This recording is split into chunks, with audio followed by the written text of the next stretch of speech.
Episode 12 of Yellowstone Season 5 was just released, and it seems like every new episode is bringing in a new death. That's 3 major deaths in the space of 4 episodes. John Dutton, then Sarah, and within this episode we saw Colby meet his demise. Following on from the explosive ending of episode 11, this one followed on from Sarah's death, but also the ripple effect of John Dutton's death and how it was impacting the ranch and also Jamie. With Jamie looking like he's gonna be a suspect of Sarah and John's death, and that being the very thing that Beth didn't necessarily want because secrets would be spilled. Let's dive into this episode and break down all that there was to take away from it, including that side to Kacey that we saw at the end. Here is Yellowstone Season 5 Episode 12, Ending Explained. Just to let you know, this video will contain spoilers. Rip.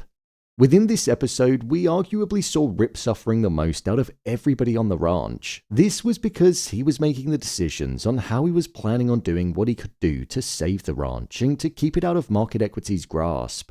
Rip's whole arc in this season has been him being fixated on the traditional old-school cowboy dying out and how the industry was changing.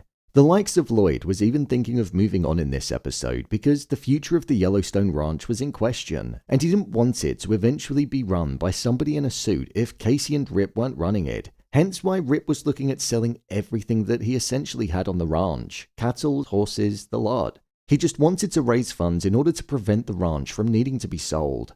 Rip is still suffering and mourning John Dutton's death, which was shown to us when he couldn't bring himself to tell Jimmy that John had died, and also when he was sitting in John Dutton's living room and said that he just needed time.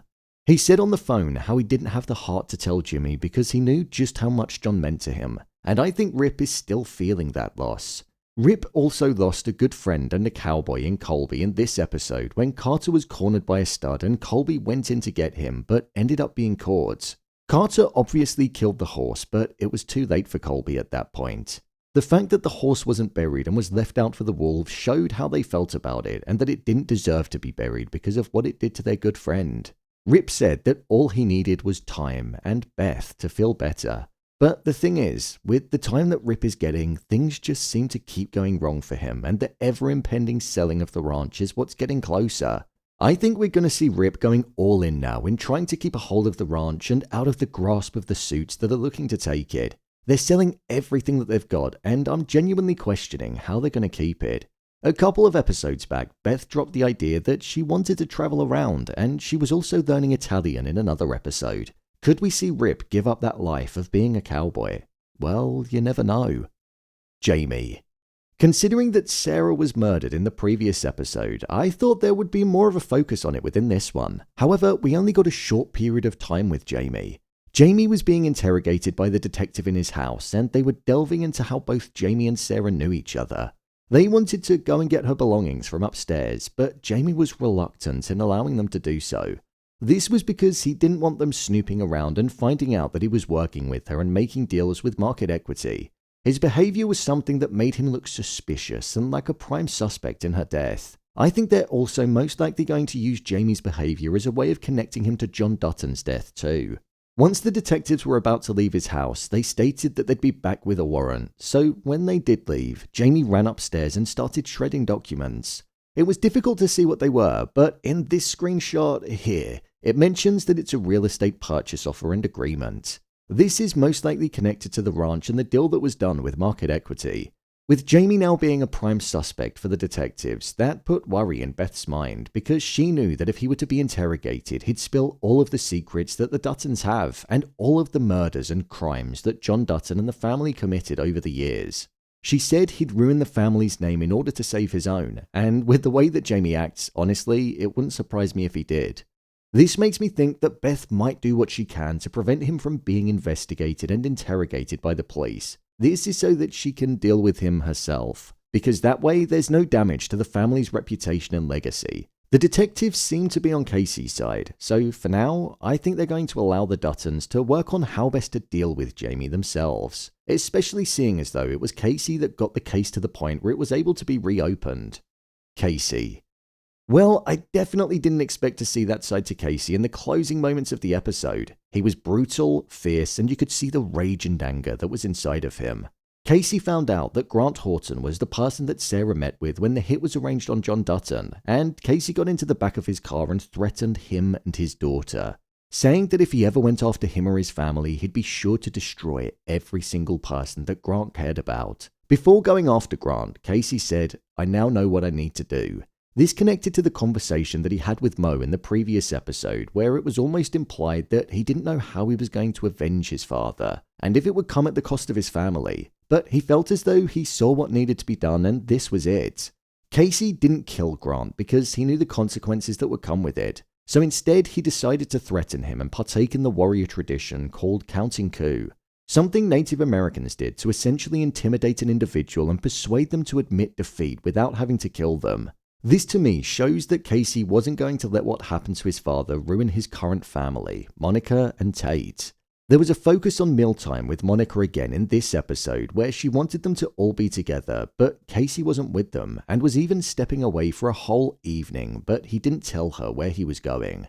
This left her alone in the morning and in a state where she didn't seem happy, showing that despite Kacey not thinking it was impacting his family, it most definitely was, because to Monica, family was the most important thing.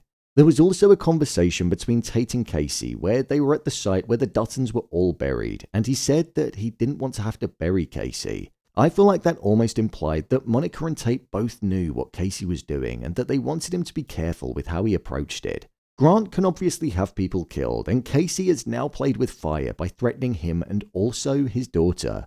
So I'm now wondering if although Kacey felt as though it was successful in warning him, what if he's just added fuel to the fire? Yellowstone is loving a death at the moment, so what's to say that Grant isn't going to go after Kacey's family now? My review of the episode. I thought this was an okay episode of the show. I don't think it was the best of the season, but it was one that was needed. It tackled every arc that the show was currently focusing on, whether that be the issues that Rip is facing with the cowboys dying out and the struggles on the ranch, Beth and her wanting to get Jamie, Kacey's revenge arc, Jamie and him now being a suspect, and also the detectives looking into John Dutton and Sarah's death. It was an episode that was spread quite thinly, so we didn't get a lot of time with each one, but it progressed the story forward, which was necessary. I've actually started to question how they're going to conclude this story within 2 episodes because that's all that's left. I feel like there's still so much that needs answering and needs to be connected before the show comes to an end, so I'm intrigued to see how they're going to handle it. I thought the death of Colby was one that was very unexpected and almost didn't need to happen, but I understand that it supported the idea of just how dangerous it is being a cowboy and the risks that can come with it. Something that has been getting a focus in this season. The fact that the episode started with both Colby and Tita telling each other that they loved one another, it felt like something bad was on the horizon as soon as that occurred. There was actually a really touching moment in this episode, the scene between Beth and Carter. Carter was feeling responsible for the death of Colby, and Beth essentially implied that herself and Rip and everybody on the ranch was his family, and that he shouldn't suffer alone and feel responsible for Colby's death. It showed a softer side to the often fiery Beth, and it was nice to see that she had that love, compassion, and understanding within her. With only 2 episodes to go until the season concludes, all I'll say is bring it on. So, there you have it. Yellowstone Season 5 Episode 12, Ending Explained. If you want to see more videos on Yellowstone, then click on the card in the top corner. There's an entire playlist there where I break down every episode. Or alternatively, you can head over to my channel where you'll find them all. What did you think of this episode? Let me know your thoughts in the comments. As always, thanks for tuning into the video and I'll see you in the next one.